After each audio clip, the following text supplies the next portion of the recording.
મિત્રો, આ વાર્તા સંપૂર્ણ રીતે કલ્પિત છે. તેનો કોઈ પણ પાત્ર, ઘટના કે સ્થળનો કોઈ પણ જીવતા કે મૃત વ્યક્તિ સાથે સંબંધ નથી. આ ફક્ત મનોરંજન અને શૈક્ષણિક હેતુઓ માટે બનાવવામાં આવી છે. કૃપા કરીને તેને વાસ્તવિક જીવન સાથે જોડશો નહીં. રસ્તાના કિનારે એક સુંદર છોકરીની સ્કૂટી ગાડી બંધ પડી ગઈ હતી. મેં તેને લિફ્ટ આપી અને તેને ઓફિસ સુધી મૂકવા માટે ગયો અને તેની મારી સાથે ઓળખાણ થઈ ગઈ. થોડા દિવસ પછી તે મને મળવા મારા ઘરે આવી. તે સમયે ઘરે કોઈ નહોતું, ફક્ત હું એક જ હતો. અને એ દિવસે એવું કંઈક ખાસ બન્યું જે હું તમને આગળની વાર્તામાં જણાવીશ. તો નમસ્કાર મિત્રો, મારું નામ કિશોર છે. હું એક કંપનીમાં કામ કરું છું અને મારી ઉંમર અત્યારે 31 વર્ષની છે. હું યુવાન અને હેન્ડસમ હતો. એક દિવસ સવારે હું ઓફિસે જઈ રહ્યો હતો. મારા ઘરેથી ઓફિસ લગભગ 8 કિલોમીટર દૂર છે. હું રસ્તા ઉપર 3 કિલોમીટર આગળ વધ્યો તો મને રસ્તાના કિનારે એક સુંદર મજાની છોકરી પોતાની સ્કૂટીને દોરીને જતી દેખાણી. તેને જોઈને મને લાગ્યું કે કદાચ તેની સ્કૂટી બગડી ગઈ છે અથવા તો પેટ્રોલ ખૂટી ગયું હશે. હું મનમાં વિચારતો હતો કે શું મારે તેની મદદ માટે પૂછવું જોઈએ કે નહીં. પછી મેં માનવતાના નાતે નક્કી કર્યું કે હા, મારે તેને પૂછવું જોઈએ અને મદદ પણ કરવી જોઈએ. મેં મારી બાઇક રોકી. તેણે મારી સામે જોયું. મેં તેને સ્મિત સાથે પૂછ્યું, શું થયું? તમારે મદદ જોઈએ છે? ત્યારે તેણે મારી તરફ જોયું અને સ્મિત આપ્યું. હું તેને ધ્યાનથી જોતો રહ્યો. તે ચાલી ચાલીને થાકી ગઈ હતી. તેના ચહેરા પર પરસેવાના ટીપાં હતા. તેણે પોતાની સ્કૂટી સાઇડ સ્ટેન્ડ પર લગાવી અને પછી બોલી, મારી ગાડી સ્ટાર્ટ થતી નથી.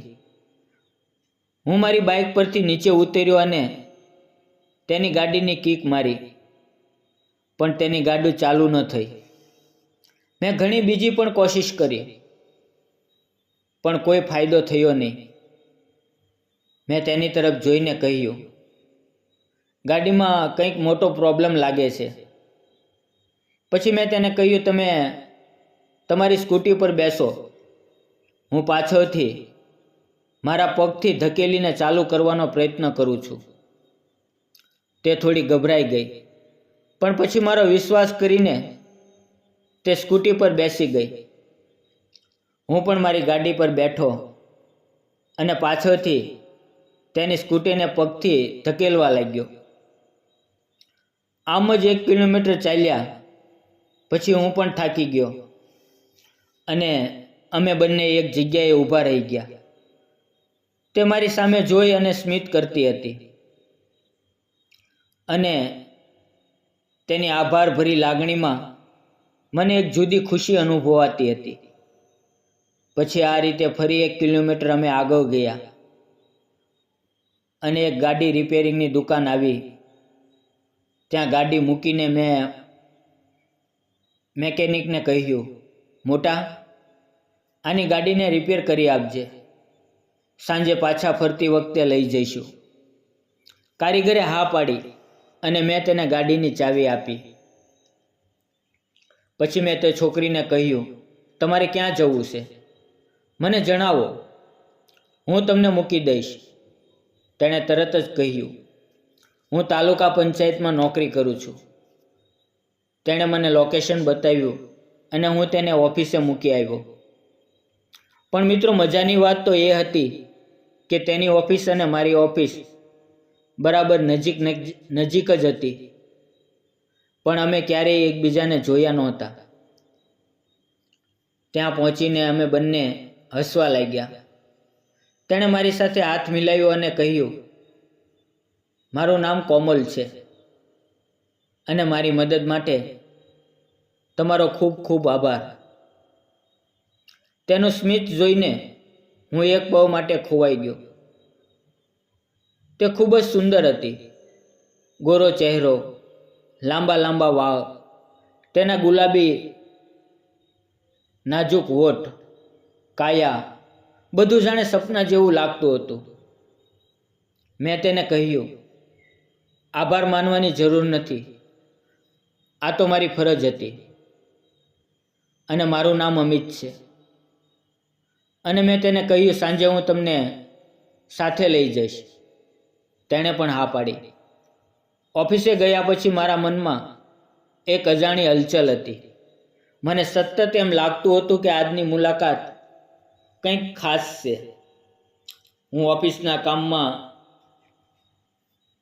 જરાય મન લગાડતું શીખ્યો નહીં. વારંવાર મારી આંખો સામે કોમલનો ચહેરો, તેનું હાસ્ય અને તેની વાતો યાદ આવતી હતી. ધીમે ધીમે સાંજ પડી ગઈ. ઓફિસનો સમય પણ પૂરો થયો. હું તેની રાહ જોઈને બહાર ઊભો હતો. થોડી વારમાં તે પણ ઓફિસની બહાર આવીને દૂરથી હાથ હલાવીને મને હાય કર્યું. પછી અમે બંને મારી બાઇક પર નીકળ્યા. તે મારી પાછળ બેસી ગઈ.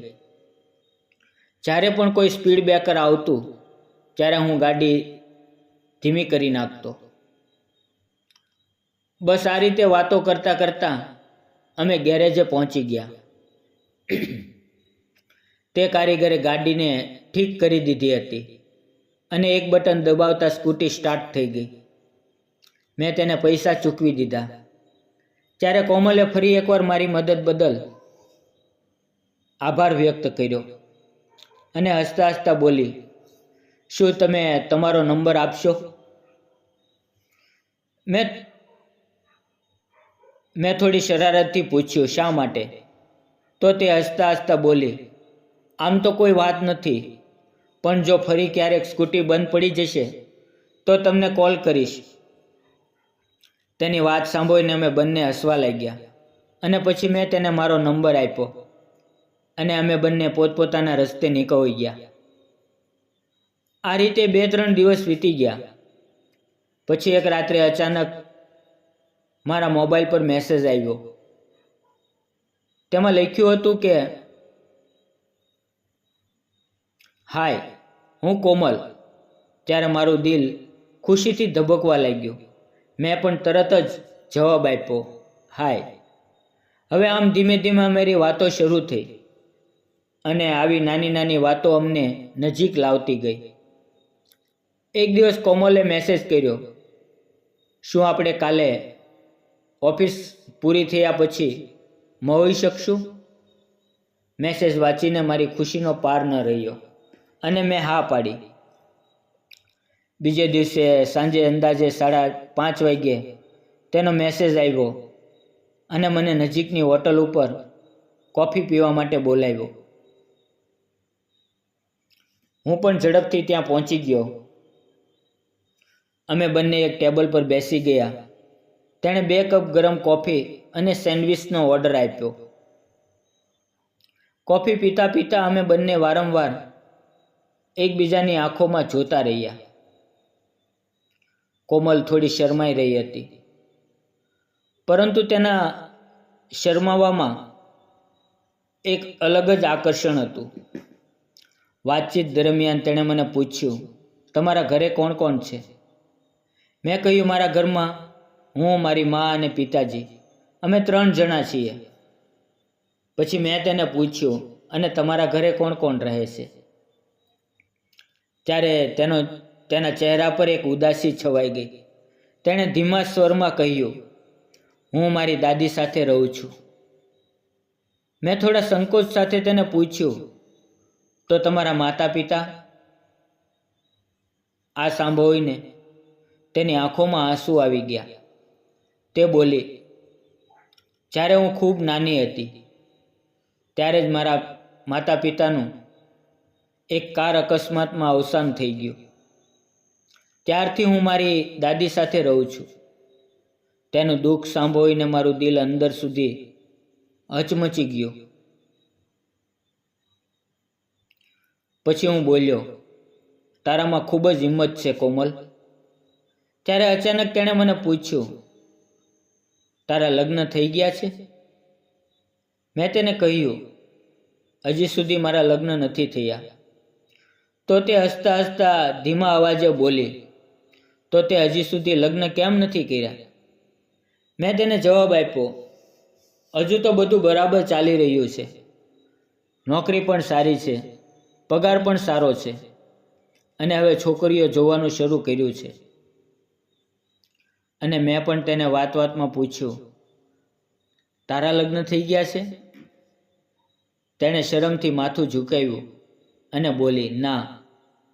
અને તે સમયે મને લાગ્યું કે આ મારા માટે બરાબર મોકો છે. અને મેં ધીમે ધીમે મારો હાથ આગળ વધારીને તેના હાથ ઉપર મૂકી દીધો. તે મારી સામે જોઈ રહી હતી. તે ક્યારેક મારા હાથને જોતી તો ક્યારેક મારા ચહેરાને. તેના ચહેરા પર નાનું એવું હાસ્ય ખીલી આવ્યું. એ સમયે મને એવો અહેસાસ થયો કે કદાચ હું પણ તેને ગમું છું. ધીમે ધીમે બહાર અંધારું થવા લાગ્યું. ત્યારે કોમલે કહ્યું, હવે આપણે ઘરે જવું જોઈએ. અમે બંને પોતપોતાના ઘરે જતા રહ્યા.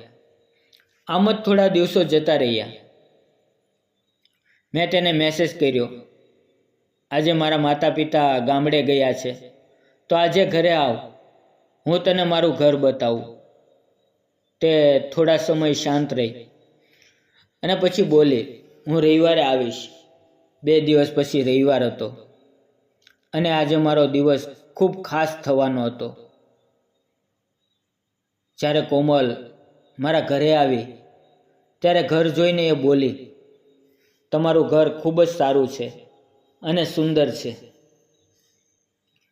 તેના આ શબ્દોથી મારું મન ખુશીથી ભરાઈ ગયું અને મને લાગ્યું કે મારી જિંદગીમાં કંઈક નવું શરૂ થવા જઈ રહ્યું છે. પછી કોમલે હસતા હસતા કહ્યું, શું અહીંયા મને ચા નાસ્તો મળશે કે નહીં? તેની વાત સાંભળીને હું હસવા લાગ્યો અને હું તેનો હાથ પકડીને તેને રસોડામાં લઈ ગયો અને કહ્યું, માલકીન, તમે પોતે જ ચા બનાવી આપો તો માલિક પણ ખુશ થઈ જશે. મારી વાત સાંભળીને કોમલ શરમાઈ ગઈ. પછી કોમલે અમારા બંને માટે ચા બનાવી. અમે બંને ટેબલ પર બેસી ગયા અને ચાનો આનંદ માણવા લાગ્યા. ત્યારે અજાણતા જ અમારા હાથ એકબીજાના હાથમાં આવી ગયા અને અમને પોતાને પણ ખ્યાલ ન રહ્યો કે આ સમય અમારા માટે કેટલો ખાસ છે. મેં કોમલની આંખોમાં જોયું અને હિંમત કરીને કહ્યું, કોમલ, શું આપણે બંને લગ્ન કરી લઈએ? મને ખરેખર દિલથી તારી સાથે પ્રેમ થઈ ગયો છે. મારી વાત સાંભળીને કોમલે માથું ઝુકાવી લીધું અને તેના ચહેરા પર સ્મિત આવી ગયું અને તે શરમાતા શરમાતા બોલી, મને પણ તું ખૂબ ગમે છે. એ દિવસ પછી અમે અવારનવાર મળવા લાગ્યા, પ્રેમભરી વાતો કરવા લાગ્યા. હવે જિંદગી ખૂબ જ સુંદર લાગવા લાગી. એક દિવસ મેં મારા મમ્મી પપ્પાને અમારા બંનેની વાત કરી.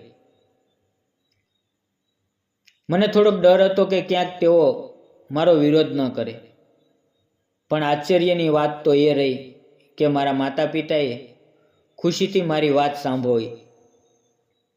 થોડા દિવસ પછી મારા મા બાપ કોમલની દાદી પાસે ગયા અને બંને પરિવારોએ ભેગા થઈને અમારા લગ્નની વાત પાક્કી કરી. થોડા દિવસમાં અમારા જીવનનો એ સોનેરી પ્રસંગ આવી ગયો, જ્યારે હું અને કોમલ લગ્નના પવિત્ર બંધનમાં બંધાઈ ગયા. મારી જિંદગીનો એ દિવસ આજે પણ મારા માટે ખૂબ ખાસ છે, કારણ કે એ જ દિવસે મારી ખુશી, મારું સપનું અને મને પ્રેમ મળ્યો. મિત્રો, ક્યારેક જિંદગી આપણને દુઃખ આપે છે, એકલા પાડી દે છે, પણ સાચો પ્રેમ એ જ હોય છે જે અંધારામાં પણ આપણો હાથ પકડીને આપણને ઊભા કરે. ભૂતકાળ કેટલો પણ કઠિન કેમ ન હોય, જો કોઈએ આપણને દિલથી પ્રેમ કરે તો એ જ આપણો સૌથી મોટો આધાર બને છે. સંબંધો ફક્ત સુંદર ચહેરા કે પરિસ્થિતિ ઉપર ટકેલા નથી રહેતા, પરંતુ તેમનું સાચું મહત્ત્વ ત્યારે જ હોય છે જ્યારે આપણે એકબીજાને દિલથી સ્વીકારીએ. એટલે જ મિત્રો, તમને સાચો પ્રેમ મળે તો તેની કદર જરૂર કરજો, કારણ કે એ જ જીવનનું સાચું સૌંદર્ય છે. જો મારી પ્રેમ કથા તમને ગમી હોય તો વાર્તાને લાઈક, શેર અને સબસ્ક્રાઈબ કરવાનું ભૂલશો નહીં. ફરી મળશું એક નવા વિડીયોમાં. ત્યાં સુધી આવજો. અને વિડીયો પૂરો જોવા બદલ આપ સૌ ગુજરાતી મિત્રોનો ખૂબ ખૂબ ધન્યવાદ. હું દિલથી આભાર માનું છું કે તમે મને તમારો પ્રેમ આપો છો. જય ગુજરાત. ધન્યવાદ મિત્રો.